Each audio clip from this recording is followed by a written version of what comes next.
that Pomera helped me in 2,000% rate for only 4 days of takip in the morning, takip in the evening, for 1 bottle alone. Nabitawan ko na yung cane. Hindi na ako nag-oxygen ngayon. Nilabas ko na ng bahay. Ang wheelchair, tinahiram ko na sa iba. Ang kasabay ko na chemo. We are able sa batch namin ng chemo sa Medical City. Awang tulong, 4 na patay, 4 na lang kami buhay. And I'm the only one who's walking. It's a stage 4B, breast cancer, lymphoma cancer, and bone cancer. So I'm done with chemotherapy and now undergoing bone treatment. Pero ang chemotherapy, you were right, ang side effect na nagkaroon ako ng cardiac myoma, a side effect. So my legs used to be very manas. I have pictures to prove it. So with Pomera, wala na, hindi na, nakakaihi na ako.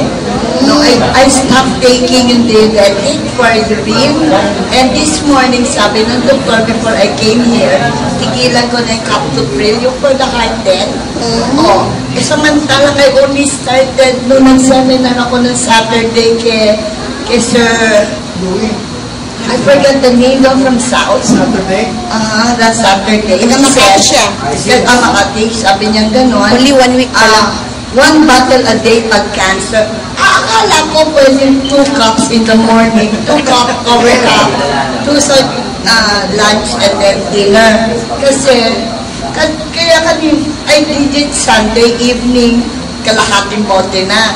The whole yesterday, I finished the whole bottle. Kanina umaga, 1/3 of the bottle, siguro sobra pa doon, nakaka-addict ang tamis eh.